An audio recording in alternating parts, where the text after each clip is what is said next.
Why do you guys sell so few brands exclusively? How do you play the Kazoo? Do the people that work for you secretly think that you're a douchebag?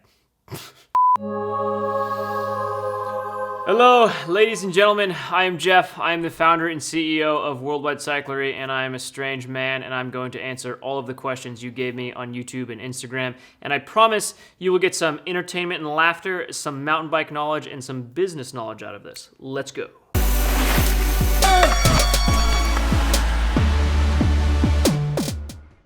First question. What made y'all decide to open a place in Lancaster, Pennsylvania? For those of you that don't know, we are originally from Southern California in Newbury Park, just a little bit north of Los Angeles. We also have another store in Lancaster, Pennsylvania on the entire other side of the country, and we have another store in Reno, Nevada. All three of them are retail locations, and most of the shipping goes out of Reno, Nevada and Lancaster, Pennsylvania. So the reason we went to Lancaster, Pennsylvania is because of logistics. Our goal is obviously to get you your package faster, and we ship globally, but predominantly in the United States. And if you think about where mountain biking is in the country, it's West Coast, East Coast, and then kind of Rocky Mountain area. So most of our shipments are going to one of those three locales, and being on either side of the country allows us to be sort of in that ideal spot for wherever you are and you place your order. It ships to you really quick because we know you want your products fast. Did you go to college?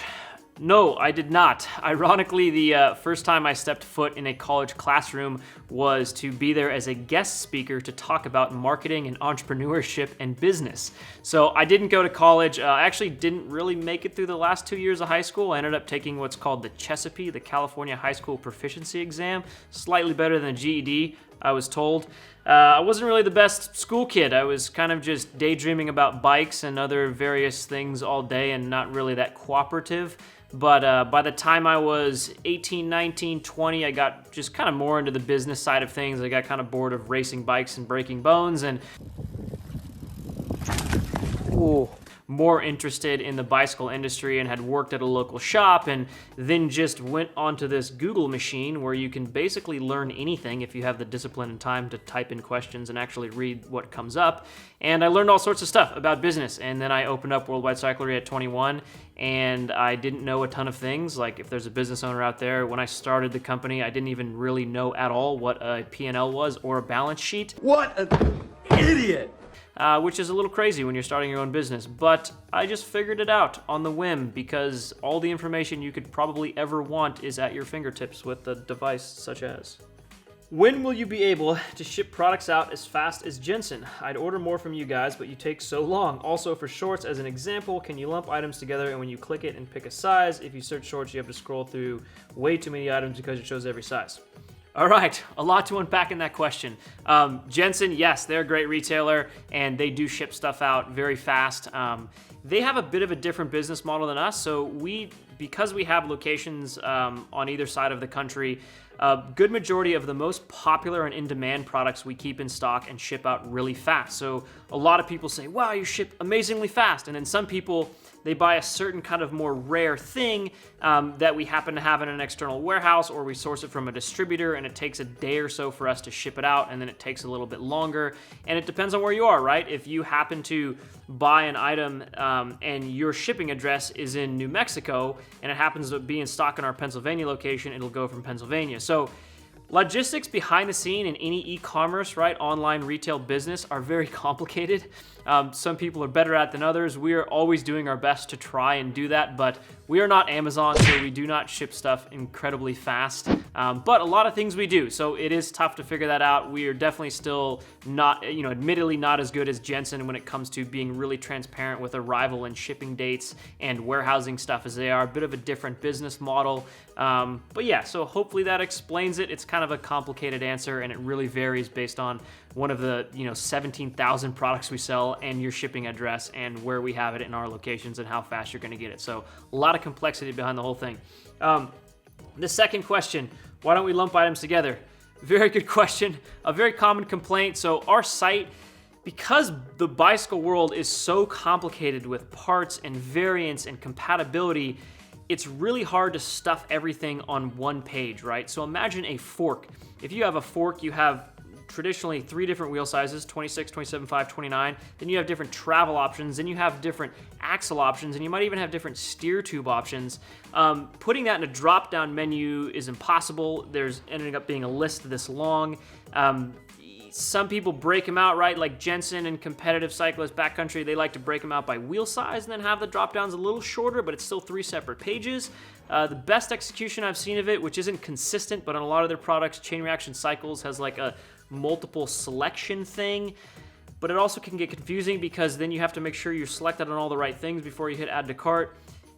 E-commerce optimization on the product page level is very complicated because the friggin' parts we sell are so complicated. And then that runs into apparel, right? Which is totally different. Apparel, like for example, we own kettlemountain.com. If you go there, that's all on one page, color, size, add to cart, fit, etc. On Worldwide Cyclery, it's very different. The title contains all the attributes, and you could click see other sizes or variants, and it would pull you off to that if you wanted to, and show you the different things. Then you have the filter on the left-hand side. This is getting way too in-depth of like e-commerce site optimization, but look at the filter menu on the left-hand side. If you need a tutorial on how to use the website, just give me a call. I'll tell you anytime. How do you play the kazoo? Well, you have to kind of blow and vibrate a little bit simultaneously.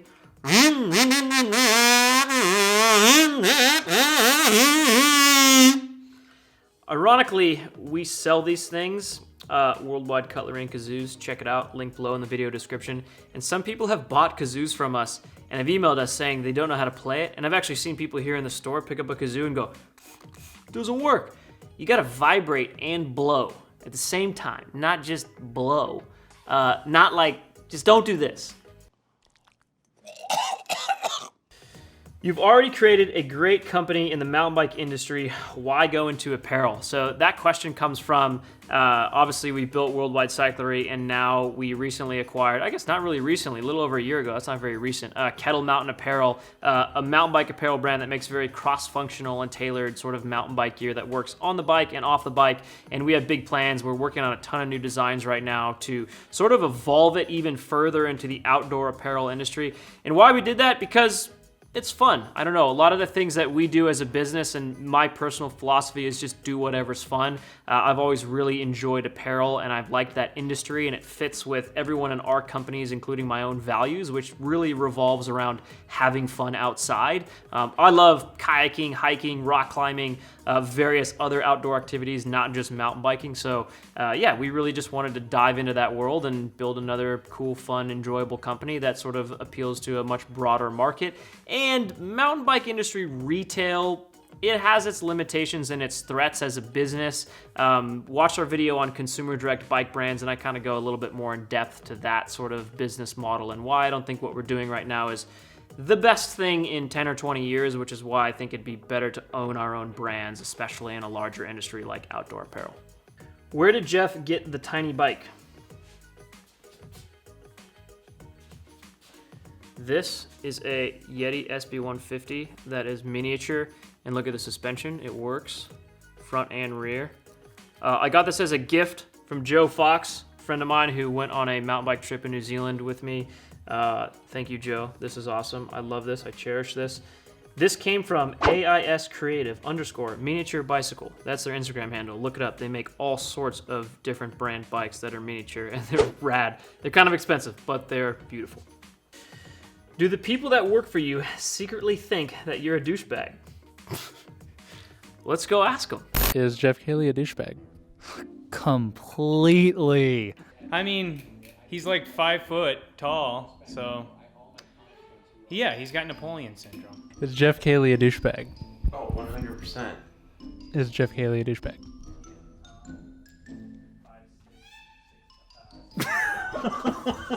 All right, Jimmy. Is Jeff Cayley a douchebag? Who's that? That's your boss. I don't know, man. What do you think of a HighPivot linkage design? Have you ever ridden one? I have not ridden one. Well, that's not true. I rode a Zerod that had a HighPivot design. Man, that was like 10 years ago, so that doesn't really count.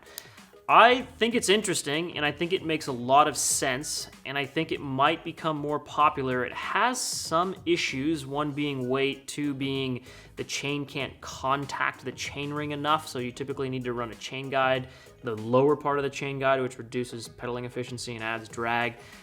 I think it makes a lot more sense on longer travel bikes, like maybe 6-inch travel bikes, but especially 8-inch travel bikes. I don't really see it becoming mainstream on bikes that are 5 inches of travel or less, because I don't think it adds that much advantage, and I do think it adds some cons to the whole equation. But I don't know, we'll see. It's definitely getting more popular and sort of a growing trend in the suspension design world right now. Would you rather fight 100 chicken-sized giraffes or 1 giraffe-sized chicken?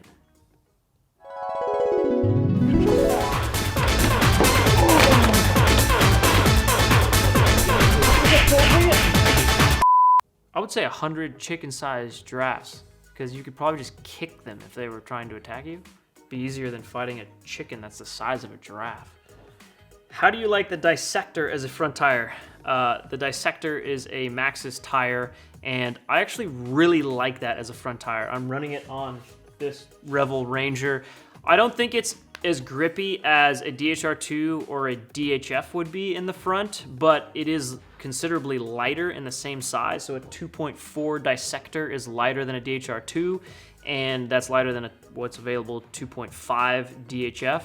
So yeah, perfect little slotted niche of fast rolling, good traction. I definitely like that thing for like a down country or trail bike. The non-eMTB market is highly evolved. Can we really get so much better than we are now? How can and will the mountain bike industry, non-E, evolve in new performance bringing innovations? Will we see more revolutions like Access, which actually is an upgrade, or is it possible that we see new standards coming which are more marketing than being useful to keep the market expanding? That is a very good question, and I totally agree. I've been saying we're a bit at a product innovation plateau in the non-E bike, mountain bike world right now. It's hard to complain when you ride a $7,000 plus modern high-end mountain bike. They're almost perfect. Like there's so few complaints you have. They shift great. The suspension works amazing. It's extremely adjustable. The brakes work. I mean, they're light. Everything is incredible. I think the really last piece of space that we have for innovation could be in tires and reliability of tires. And then I think what you're gonna see in the future is not necessarily innovation that makes the bike work and perform better, but rather has the level of a performance of a $10,000 bike come down to $7,000, $5,000, $4,000, $3,000. That's my hope. I hope the sport gets more affordable and the best premium bikes end up slowly trickling down to just be more affordable in that sort of sense. But yeah, you're right. I think mountain bikes, non-E, are highly optimized and probably not a ton left right now to, make any better. I have a Shimano drivetrain and SRAM brakes, and I was wondering if I could use a SRAM shift lever with my Shimano derailleur so I can utilize the Matchmaker system. No. SRAM derailleurs with Shimano shifters, no. There's basically no compatibility with SRAM and Shimano these days for any of the modern stuff. But what you can do, there's a brand called Problem Solvers, and they make, I think it's called a mismatch adapter or something, but they make a particular little adapter that will connect a SRAM brake to a Shimano shifter or vice versa, which is really cool. Obviously, SRAM or Shimano themselves would never make that, so Problem Solvers does make that. They also make a bunch of other unique little fun parts. Check them out. Problem Solvers mountain bike. Just put that in Google and you'll find it. If folks don't think it be like it do it be like that? What the f does that even mean? I don't know. It's a good question. Maybe. Maybe not. Why do you guys sell so few brands exclusively? Two answers to that. One, we're very particular on the brands that we carry. We really focus on and care about high-end mountain bikes from boutique brands that are really quality and brands that stand behind their product that we personally agree with has a really nice and quality product. But there is, of course, other brands that we really think that meet all those standards, but we can't sell because there's a lot of weird, old school, in my opinion, BS policies behind the scenes in the bike industry. A lot of it's kind of like the old car dealership phase, right? So for example, down the street from our Newbury Park, California store is a Santa Cruz dealer and a Pivot dealer. So we can't sell those in our Newbury Park store, which is kind of lame. Oh, that is whack. And then there's like, but we do sell Pivot in our Pennsylvania store, but we can't sell it online. There's a lot of stupid behind the scenes bike industry BS that really should go away. But the brands we do sell, we're very particular about pursuing those brands and carrying those brands because they make a good, high quality product that we can stand behind, that they stand behind, that we personally think is a legitimately good brand. What makes Uno bikes so special? Can you talk about geometry and weight? Uno is a really, I think it's the creme de la creme. It's the nicest and most expensive mountain bike brand that exists in the world. Check out their site, it's UNNO Bikes. They make absolutely astonishing stuff that's all handmade in Barcelona, Spain. It's just phenomenal. They make a very select few of them. I think they make 150 or maybe just 50 frames per year of each model. They're hand laid up in Barcelona. They do custom paint options. They're just astonishing. It's the premium, the best it gets, really. When it comes to geo and weight, well, I'll let you go to their site to sort of dig into the details there and learn a little bit more about that sort of thing. The thing is like, if you were to ride one blindfolded versus another bike, they are amazing, yes. They're at the absolute top of the league. Are they better than something else that's at the top of the league, like a Yeti or a Revel? Ride quality, it's so tough to say. At that point, like the little intricacies and the differences between one bike to the next are very negligible. You buy an Uno because you want one of the most rare brands in the world that's made in Barcelona, that's custom painted, that has like my last one that I had was literally number 2450. That's incredible. That's why you buy an Uno. You don't buy it because it works so much better than something else. All high-end bikes these days all work really similarly. So yeah, there you go. Hopefully that helped. What's one thing you personally do on your bike that still keeps you excited to ride your bike? For me, that is basically just blasting corners. I like being on the edge and almost crashing and drifting things and just hitting corners too fast and sometimes falling and sometimes not. I don't know, that to me is fun. I like the adrenaline rush aspect of mountain biking as well as the physical part, but the adrenaline is amazing, so that's probably why. Why don't you sell Roadie parts? We do sell some Roadie parts, but more so the ones that are also compatible with gravel bikes.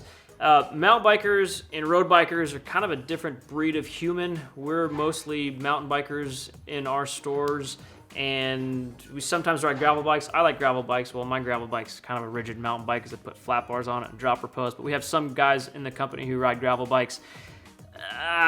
We kind of want to focus on mountain exclusively, and then if you have crossover, we sell some gravel stuff.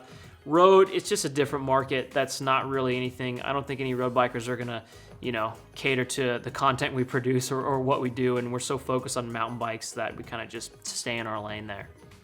Does the giraffe have a name? A few moments later. Oh yeah, baby. Her name is Tiffany. She smells bad.